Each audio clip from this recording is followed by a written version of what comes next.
So, welcome to the next edition of the Rare Business Podcast. With me today, I have Peter Kriss, Senior Research Scientist at Medallia. Hi, Peter. Hi, great. Thank you. So, how are you doing today? You all right? I'm fine. I'm glad to be joining you. Fantastic. So, Peter, for the benefit of our listeners and readers, can you tell us a bit about you and also a little bit about the work that you do? Sure, of course. So the most relevant thing about me probably is that I'm fascinated by how people make decisions. Okay.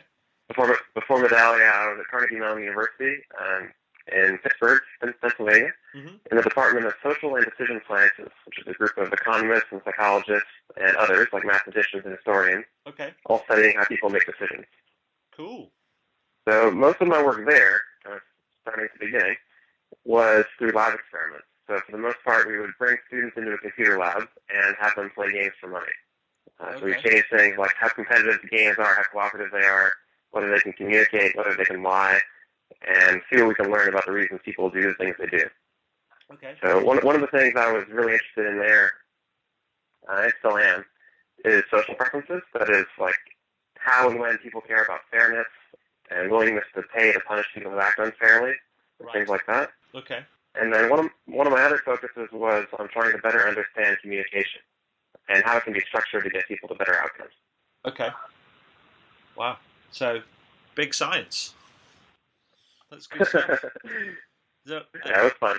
yeah, I mean, it's fascinating for me because I remember I have a background as an economist, but while I was studying economics, I also studied psychology. And so I have a big interest in the crossover of psychology and economics and sort of behavioral sort of stuff. But I actually had to pick one or the other to specialize in, and I ended up picking economics because I actually thought that would be more likely to get me a job later in life. But actually, in reality, on reflection now, I actually, where my interests kind of lie now, I actually feel like I would have possibly preferred to have studied more psychology, because I just think understanding how people behave and how they make decisions is just a really, really valuable thing, particularly in today's market. Yeah, I think it's totally fascinating. We've been studying it for maybe since second grade or so. Okay. So I'm a huge fan of that intersection. I think that has a lot of applications, of course. Excellent. Now, the thing that brought us together is that the fact that you recently published an article on the Harvard Business Review called "The Value of Customer Experience Quantified," and I thought it was a fascinating article, and that's why I wanted to talk to you about. I wanted to talk to you about that today. And so, can you tell me a little bit more about the article and how it came about and why you wrote it? Sure. I might actually back up a little bit first to give some context around the why. Okay. So my work in general here at Medallia, and not just my work, but the work that we all do, flows, to me at least, pretty directly from what I learned through the communication experiments. Right. One of the big patterns that we see when you study these things is that in perfectly cooperative settings, letting people communicate basically works. If you let them talk, then they generally agree on doing the thing that's best for both of them. That's not so surprising. Yeah. And then in situations that are very competitive in the sense that one person's gain is another person's loss, communication generally doesn't help very much. Yeah. Also not that surprising. Okay.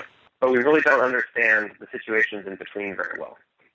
So there are a lot of contexts that are strategic and somewhat cooperative, but there's also a level of competition or risk that makes people's interests not perfectly aligned.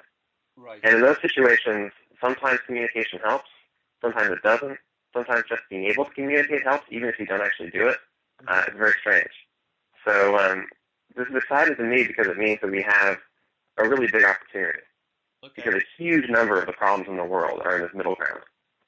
And one of the biggest examples of these not purely competitive, not purely cooperative situations is between companies and their customers.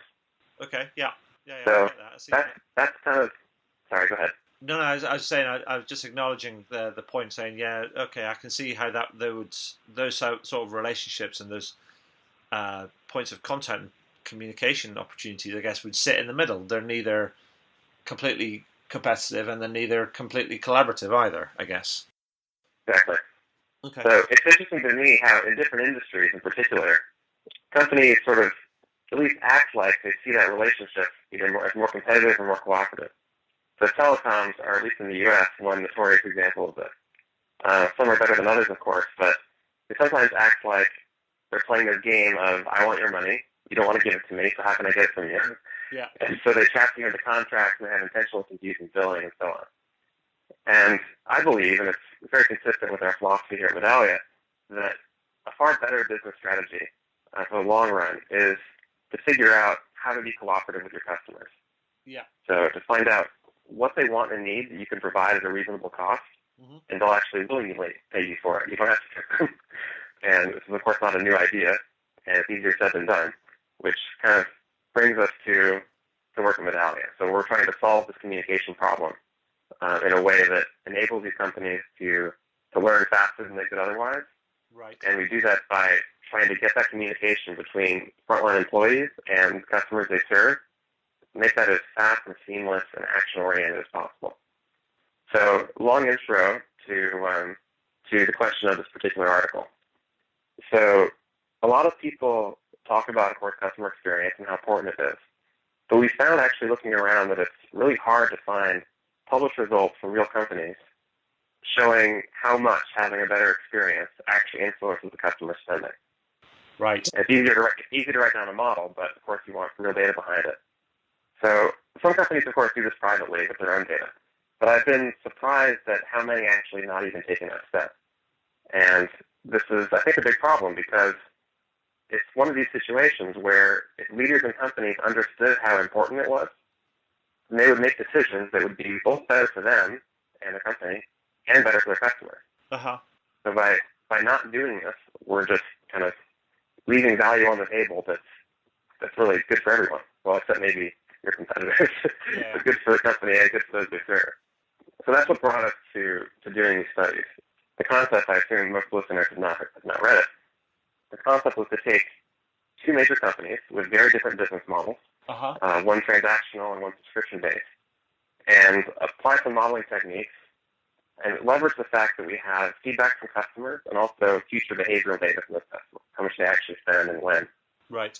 And use that information to estimate how much more their customers spend if they had a great experience or a great history of experience instead of a poor experience. Can I just interrupt? So were you actually taking a whole data set and then sort of going back and making some assumptions about what they would like to do in the future, and then because you then say take it forward again, and because you've already got the data, it's historical. You can match your assumptions and the results that you would have got from a predictive model against actually what happened.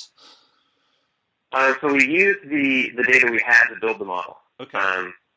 So what was really nice about the data set was that we were able to construct it such that we had a point in time measure or a kind of account from the customer of the relationship. Mm-hmm. And then we had their future behavior after that point. Right. So I think that time element is critical. And it's also critical that we have other information about those customers, like their age, how long they've been a customer, the type of traveler they are. For example, in our hospitality case, was the basis of the subscription, or sorry, the transactional studies. So does that answer your question, or am I missing the point? Yeah, no, I think so. I think it's. I mean, it's because sometimes I come in the back. My background. I've done quite a lot of sort of modeling and forecasting and stuff, and sometimes it's a lot of people forecast without actually kind of then monitoring kind of how well their forecasts do going forward, as it were. Mm-hmm. And that can be a real Achilles heel in forecasting. So they never actually amend and iterate their models based on actually what happens. It's all just about the forecasts. Right. Yeah. So we've not gotten to the stage of we didn't split the sample and do out-of-sample predictions in this case. Okay. I'm not too. I mean, in principle, I think that's incredibly important to do. Yeah. In general, in this case, where the models are not very complex, so I'm not very worried about overfitting. Okay. And there's a huge amount of data. So we're talking like 500,000 customers. Now, more data is not a solution to every problem. I'm very aware of that. Sure. But so we were not the right way to describe it. I mean, we're looking to estimate the effect size of the experience, controlling for other things that we know matter, and we're able to do that, I think, reasonably well. And we do find consistent results, for example, when we've looked at other hospitality brands. Right. So, in some sense, that is, it's not out of sample prediction in the sense that we're actually applying the model, but we're not finding vastly different results when we look in different contexts. Okay. And sort of in broad-based terms, what were your big findings out of the research that you did? Sure. So we found that in the transactional business, spending over the following year was 140% higher following a great experience rather than a poor experience. So, a multiplier of 2.4. Okay. In the subscription business, that's driven by repeat visits. In this case, it's in hospitality. And then in the subscription business, going from those that have the poorest experience to the best experience, here the outcome variable is retention, and goes from 43% to 74%. So that, of course, on an annual basis, you can project into the future what that means about how long you'll actually be a member. Yeah. And so we estimated that goes from about a little over a year for those that had the worst experience to an average of about 6 years for those with the best experience. So depending on how far you're kind of moving in the lifetime value direction, we're seeing a huge multiplier in the subscription business as well. Wow, that's a big numbers. That's fantastic. I mean, but when you're talking about in the research and classifying the research and the different businesses that you looked at and the different business models, I mean, what did you define as? And I think this is a key thing that I sort of think about. What do you define as investment in customer experience? Because a lot of people will get caught up and go, "Oh, customer experience is a lot of it's about technology." But I just wanted to clarify what you've captured as is investment in customer experience. Sure, that's a question. I mean, this study that we wrote up most recently was really just looking at naturally occurring variation in experience. So we don't actually know what causes individual differences. We're doing other work that's very closely related to that. Right. So in terms of what an investment in customer experience is, I mean, to me, it just means spending your limited resources on things that make your customers better off. Right. Like you're pointing out, that's a huge category of things. Well, it could be everything. So it includes everything from capital investments like renovating lobbies or a hotel to employee training programs that help your frontline empathize or take action. Yeah. Modifications to a call center phone tree that prevent a segment of customers from falling between the cracks. Yeah. The trick, of course, is there's a million things you can do. Choosing the right investments, and one way to think about that is there are things you could do as a company that are cheap, and things that are expensive. Yeah. I think customer-focused initiatives, and then there are things that improve your customer's experience, and things they wouldn't even notice. Yeah. And it's not always true that the expensive things are the things that matter. So you want to find areas for improvement that have a disproportionate positive impact on your customer, and these really aren't always expensive. So, I mean, it could be as simple as, I take the hospitality case because I'm familiar with it, thanking members of the military for their service when they check into your hotel. Yeah. Costs nothing. Yeah. Has a huge impact. Yeah. So finding those things that, when you're operating on a human level, makes complete sense. There's no mystery behind them. But understanding what they are and being able to find them, and especially in a huge organization, you don't need to have all these ideas becoming top-down. No. And in fact, it's possible for them to be. So to set up a system where those ideas, you're kind of creating a culture and environment where those ideas happen and they get tried and they either work or they don't, and you have the organization wired to be getting the feedback to see when things work. And that way the good ideas can bubble up and be expanded more broadly, and those that don't. And they fail at extremely low cost. That's kind of the vision. And so, do you think that?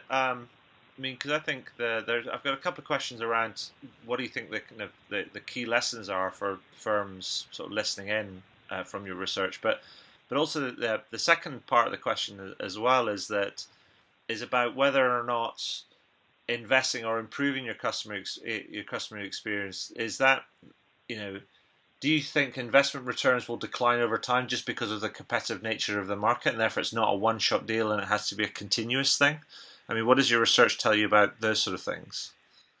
Great question. So I'm largely in a speculatory territory. I don't have as much hard data for you, but I do think it needs to be continuous. But I would not be at all surprised if, as companies make more and more incremental improvements, they get closer and closer to the ceiling, maybe, of what can be achieved incrementally. Right. And then at some point, and preferably sooner rather than later, you need to actually innovate, not just make these adjustments. Right.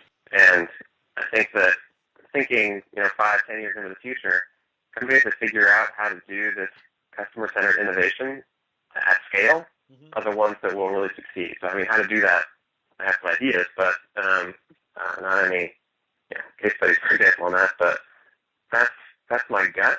So that's sort of the direction things need to move. Yeah. There will be these decreasing marginal returns, but that doesn't mean stop doing it and focus on something else. Yeah. It means you need to rethink what doing it means. Well, I think so. I think you just reminded me of a great sort of quote or sort of piece that I remember from a conversation with a guy. Have you ever heard of a guy called Gary Vaynerchuk? No, I don't think so. Okay, so Gary is this big social media kind of commentator and author and thinker and things. And he had he's wrote a book recently called the Thank You Economy, and I was speaking to him about that and a bunch of other things, and as part of this interview series, and he said, look, some people talk about customer service and the ability to care not scaling, and he said I think that's rubbish. I think you need to think about things differently. He says most of these firms are quite happy to pay, say, $3 million for a Super Bowl advertisement. He says, and the ROI on that is questionable at the very best. He says, what would happen if you took that $3 million and, say, employed 60 new customer service people at $50,000 a piece, and just got them to call your customers to say hi, how can I help you, hope everything's okay. He says that sort of stuff, that scales, and that's the way that people need to think. They need to think differently. Very interesting. That reminds me, are you familiar with Rory Sutherland? Oh, yeah. Yeah, so you may have seen this talk that he gave, paraphrasing here. I don't want to ruin this for anybody who's going to go listen to it, because it's far better than I will recount it, but talks about the problem of speeding up the train from London to Paris. Oh, yes. And that the engineering solution, which they did apparently, was to new tracks from London to the coast that could speed up the train and take off, I forget what it was, 30 minutes from the ride. And this cost billions of pounds to do or something. And he says, maybe naive of him, but he thinks that speeding up the train ride is kind of a simplistic way to think about improving it. Yes. And that's what's the hedonic opportunity cost of 8 billion pounds or whatever. And he says, well, here's his suggestion is employ all the world's top male and female supermodels and have them walk up and down the length of the train handing out champagne for the entire ride, and you still have billions of pounds left over. And people would be asking for the train ride to be longer, not shorter. Yeah, I've heard of it. And think in those terms, that this is of course totally standard economics idea. What's the opportunity cost of how you're spending your money and your other resources? Well, and sometimes the big expenses are not even close to the things your customers would care about the most. Well, absolutely. So it's not sort of faster, better, sort of cheaper. It's faster and cheaper is not necessarily the only way to go. Sometimes better can mean so many other things, and better can be longer or more involved or just different, and more memorable, I think. So I've seen Rory do that, sort of tell that sort of story, and I think it's a great example of what you can get for thinking differently and doing things differently. So it's fascinating. But so coming back to the first part of the sort of question, what are the key lessons coming out of your research for sort of firms that are thinking about, they're in that customer experience sort of space, they might be average or above average, but they want to push on. What do you think the lessons are for them? Sure. Well, it makes me think of a different quote I came across recently by the economist Tyler Cohen. He says, "Information isn't what's scarce; it's the willingness to do something with it." Right. And people sometimes implicitly assume that soft customer experience data, soft in the sense that it's self-reported and it's questions about feelings and intentions, that it won't stand up to kind of hard analysis, Right. like modeling or any other type of investigative data, and that's just not true. Soft concepts can have big impacts. Just because they're hard to measure doesn't mean they're unimportant. Yes. And I'm not even the 1,000th person to have to realize this, but this can be really hard to remember when you're trying to make the case that something hard to measure is valuable, when things that are really easy to measure, like costs, how easy depends, of course, but easier to measure like costs are, being compared to each other. So I think the lesson is to give your data the opportunity to speak for itself, and whether you're off by 5% or 10% is often totally irrelevant when you're talking about effects of orders of magnitude, between one investment or another, and sort of don't ignore the things that feel soft, because people are soft. Well, exactly. I think that's it's a great point, and and if you want to measure the effects of something, then start small and try things, and then kind of measure what their impact is. And if you're not convinced by soft stuff because you're driven by what is measurable and kind of hard numbers, then if you want to start on soft initiatives, then maybe start small. Start things like maybe get everybody to say hi to everybody else kind of as soon as they enter the building and see what happens. Absolutely. It is a journey, but I think it's a journey towards trying to make our businesses more human in many respects. Absolutely. Couldn't agree more. Excellent. So, I think it's fascinating stuff, and it's great results. It's the first time I've actually seen this type of kind of work done in such a I actually think in such a rigorous kind of way. So I think it's quite the data is kind of quite compelling. But is there, on the back of this kind of research, is there anything else that you'd like to add, or insights that we've possibly kind of missed that you'd like to share with our listeners and readers? Well, we're sort of bringing it up. One of the biggest general lessons from the research on communication is that people don't do it enough, and there's a large role for experimentation in there. Right. Part of the reason that I think people tend to overestimate, or just part of the reason people don't communicate enough, is they tend to overestimate how much other people already know what they themselves know. Yes. And so people don't communicate, even in cooperative situations, and they then fail to do things that would make everybody better off. Yeah.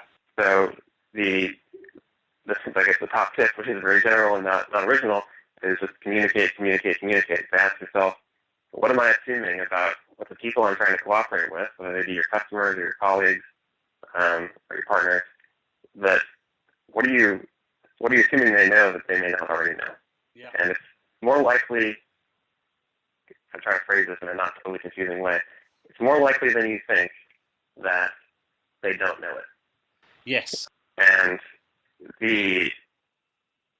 I'm trying to think about how exactly this fits into experimentation, especially in business. But it's sort of a strange thing to plug. But the thing I would plug, if I was going to say, please do this, if not for me, do it for yourself, is controlled experiments.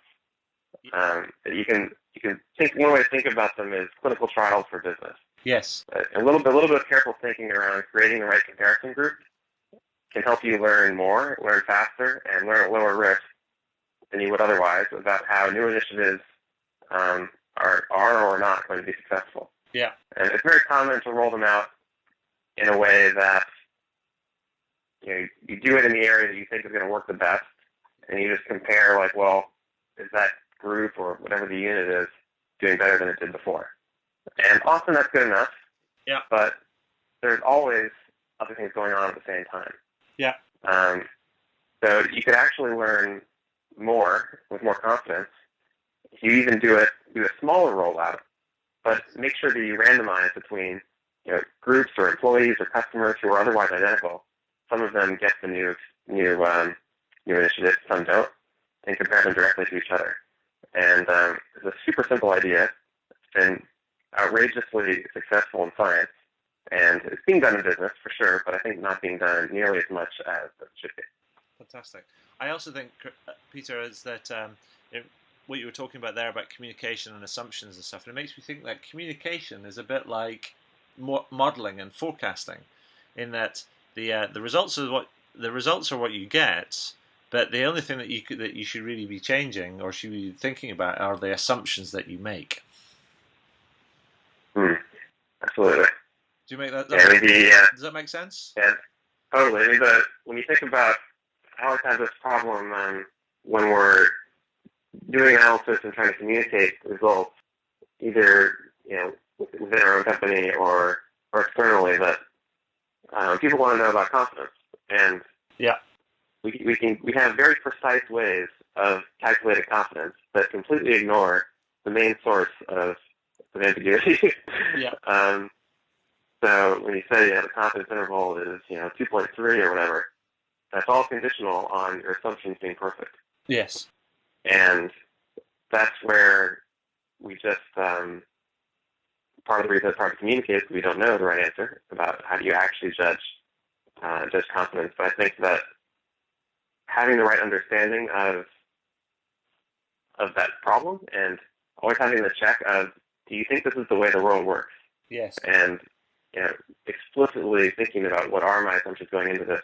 And you always have to make some assumptions. I mean, every model's wrong. Some models are useful. Yeah. I forget who I'm paraphrasing there, but being aware of your assumptions in virtually every domain is tremendously useful. Absolutely. Peter, that's fascinating. I mean, and just in the interest of just thinking about sort of time and stuff, and just don't want to kind of tell everybody about everything that you've done on the research, but want to point them to the research. And I will point them to the article on the Harvard Business Review. But is there anything else? I mean, let me back up a little bit. My last question that I always ask people on the blog is sort of this: is there anything else that you would like to shamelessly plug? Yeah, I think I partly already answered that in a strange way with experiments. So I guess we'll come back to the two things that I already mentioned, which were communicate more than you think you need to. Yeah. And experiment. And I'd be really interested, actually, especially for people in the sort of context that I work the most with, that is who are focused on customer experience. If you've run controlled experiments, whether they be about the way you collect feedback or even better, something broader about an initiative you tried in your business, that you did a simple randomization, and you found out it worked or didn't, and then what happened afterwards, I'd love to hear more and more of those stories. So that's a big part of what we and what I'm trying to build. And the more ammunition I have, the better.